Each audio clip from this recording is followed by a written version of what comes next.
For a review of what's making the headlines in the papers this morning, we have with us, as always, Arise News analyst, Dr. Constance Ikuku. Good morning, Doctor. Good morning, Nkechi, as always. Every morning. I hope you guys are ready for the weekend. TGIF, that's your famous quote. The long weekend that everyone has in Nigeria. Except essential workers like us. Oh, yeah. I was going to say, oh, yeah, long weekend, but I remember we work every day. We work every day, Charles and Yolanda. But I've planned out my weekend. I'm going to have a good time. Yeah. I like that attitude. Yes. I'm ready to roll. Okay. I'll just miss those 2 extra days. Charles had to put that in there. Okay, to look at the papers with us today, we have Eniola Akinkuotu. He is the Chief International Correspondent of the Africa Report. Hello there and welcome to the program. We'll begin with this day newspaper. In this day, Electoral Act, Senate proposes same-day elections to cut cost, discourage apathy. House rescinds decision to strip Vice President, governors, deputies of immunity, reverses decision to abolish death penalty, and passes bill for creation of additional LG in Imo. Elections that are gulping enormous resources in this country, from 1.5 billion naira in 1999 to 350 billion in 2023. This is a drain, the lawmakers say, that we have to address by holding elections on the same day. It will also boost voter participation because we know that once the presidential election is over, many do not bother about the other elections, lawmakers argue. In addition, a shorter campaign period was proposed to ease financial burden on politicians.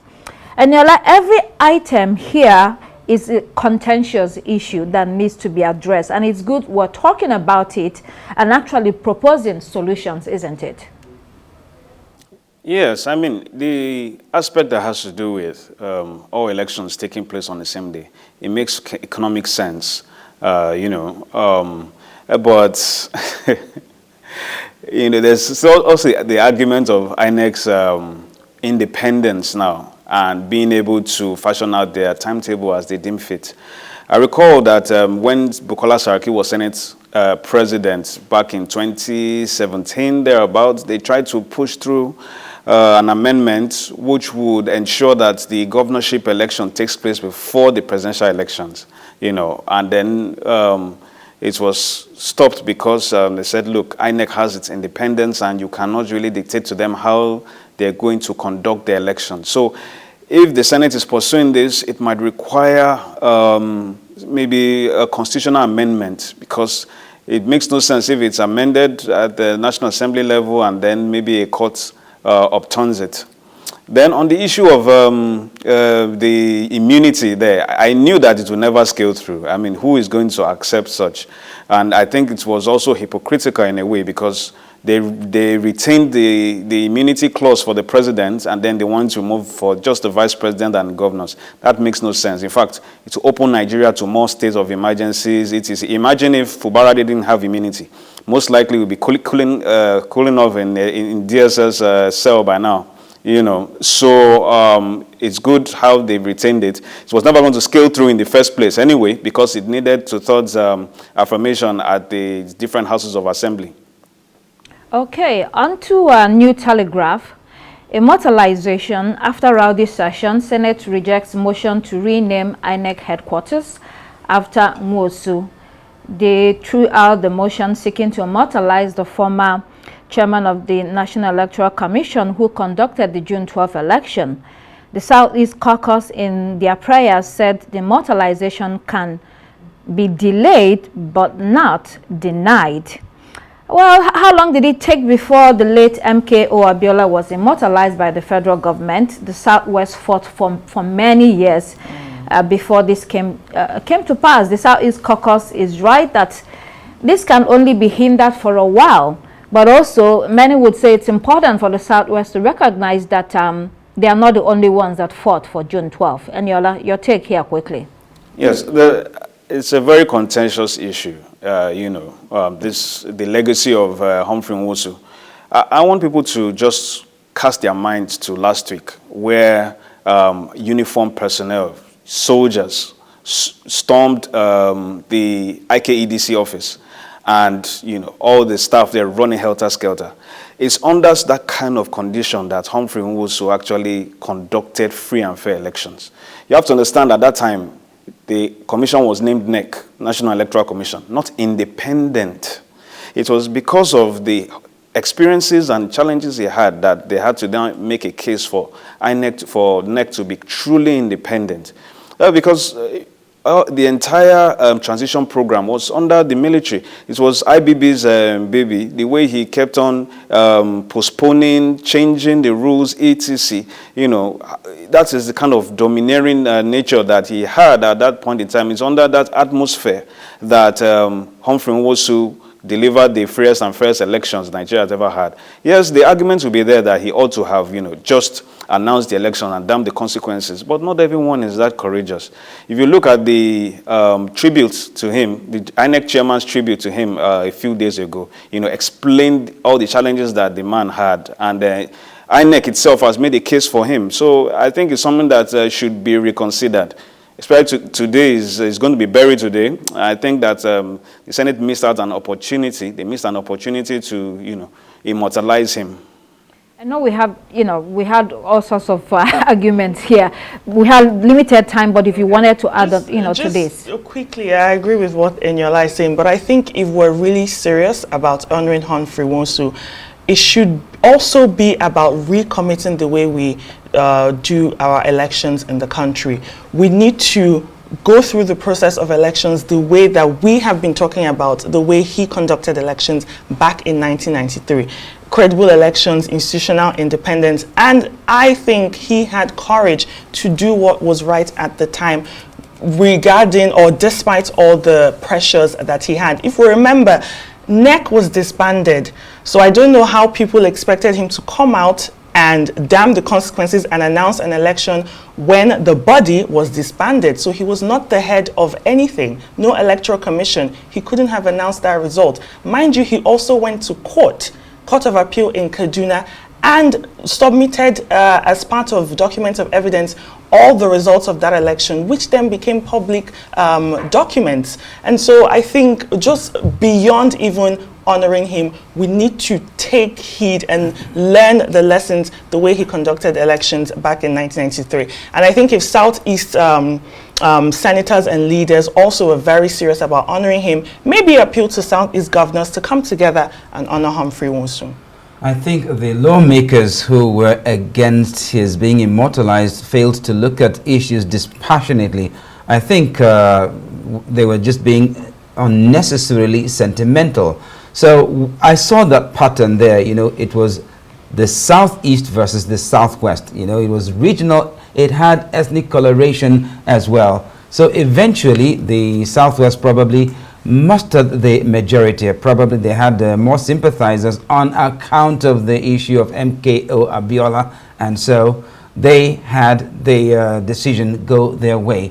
But the truth of the matter is that Humphrey Nwosu was not treated fairly in this case at all. I mean, if anything, the quality of the conduct of the election has been the best this country has ever seen, and his courage in the face of military guns is also exemplary. Yes, of course, he probably did not come out to say, okay, this and this is who won the election, but he conducted himself in an honorable manner given the circumstances, and he does deserve to be honored.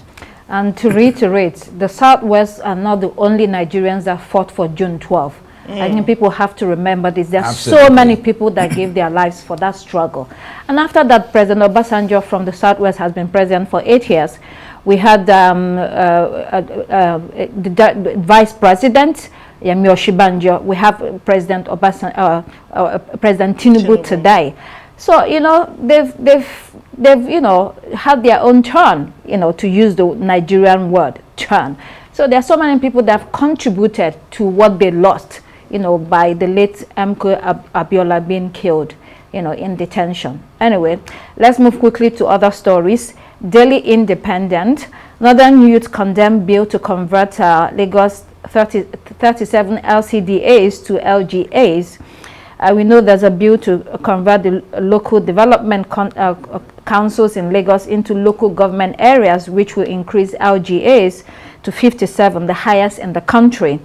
Currently, Kano has the highest LGAs at 44. So we can see that some northerners, well, we can see the reason why some northerners, the Northern Youth Council specifically, are against this. I mean, this is politics, Eniola, isn't it? I expected, immediately I read the news item yesterday, I expected this opposition, and I'm not surprised by, the reactions to it. I mean, how do you explain it? That just a few weeks ago, the Lagos State House of Assembly was working on a bill regarding this particular LCDA, trying to scrap the LCDA. At least now we understand what was really going on. Let me say that, look, Lagos has been favored immensely by this Tinubu administration. The two biggest federal projects, which is the Lagos-Calabar Coastal Highway and also the Sokoto-Badagry Highway, costing over $15 billion, both sited in Lagos. And Lagos has enjoyed most of the appointments. And now again, Lagos is going to, is on the verge of getting more local government. I think it's going to set off a chain reaction in the sense that it's going to, set off like a sort of Me Too movement. A lot of other states are going to be demanding more local governments. Look at Bayelsa, for instance, which has just 8 local governments. So you're going to be seeing so many others. I don't see how this particular one is going to scale through, because it's going to need the concurrence of at least 27 houses of assembly or so across the country. That's number one. And then number two is this issue of local government being added into the Constitution. I think it's an anomaly. If you look at the United States, where Nigeria has patterned its democracy after, you don't have, maybe say boroughs being in, or counties being listed in the Constitution of the United States. I mean, imagine having the borough of Queens or the borough of Brooklyn being included in the Constitution of the U.S. It makes no sense whatsoever. I think we should go back to how we used to do it in the First Republic. Okay. Let every state or every region just, create the number of local governments they want, which will help, them administratively. Because if Lagos gets this extra local governments that they're demanding, is going to increase the allocation that goes there. Okay. Okay, onto the Guardian newspaper. Reps more return to parliamentary system, age limit for politicians. Although proponents argued that the parliamentary system will reduce the cost of governance, is parliamentary or presidential system the best for Nigeria?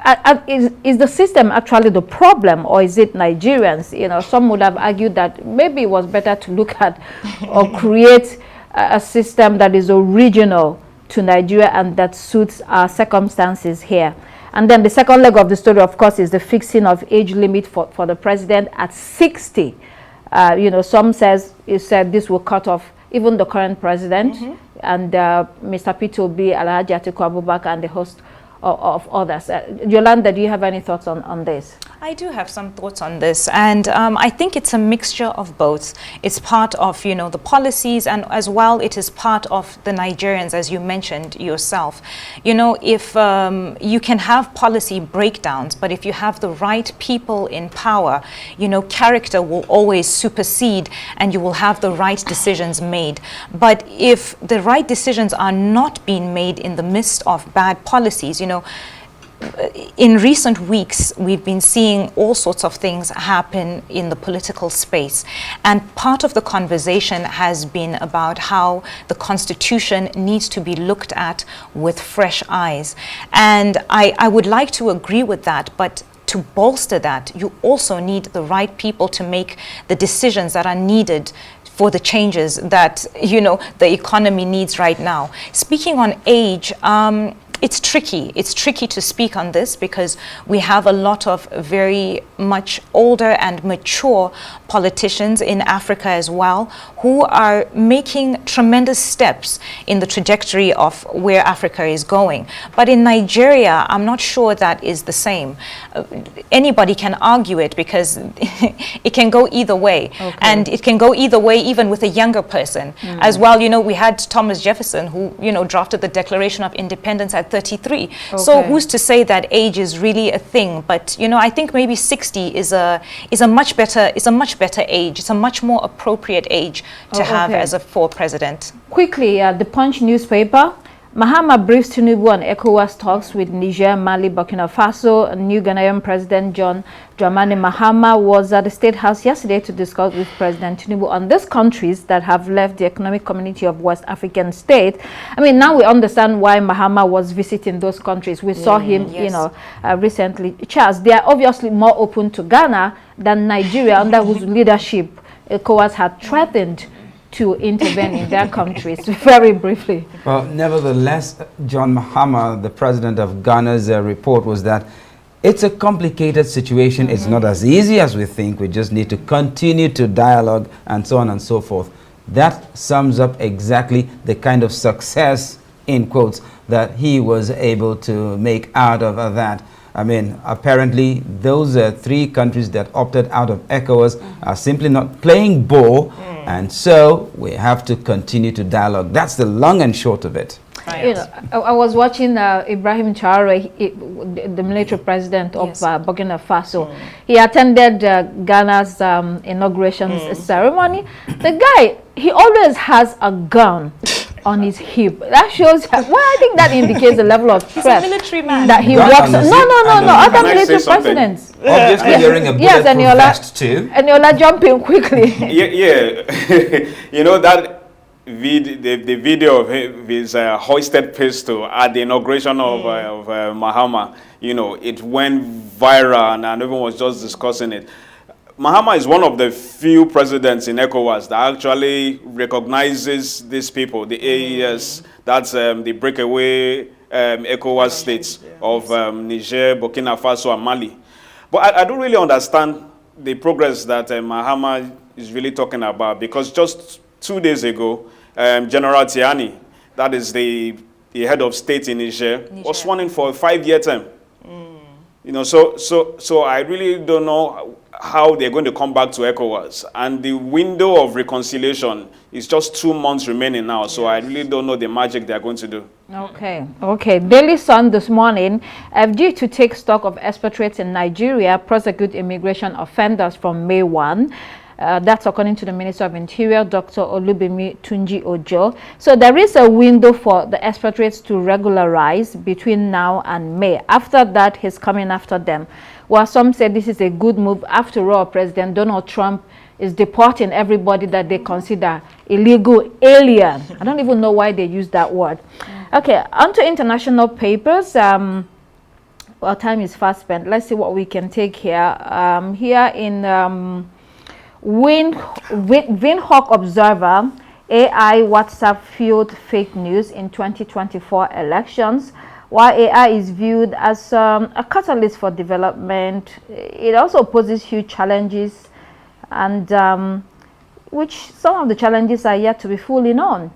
Onto the Times this morning, Trump makes $100 billion grab for Ukrainian oil and mineral wealth. This was done in a revised economic deal.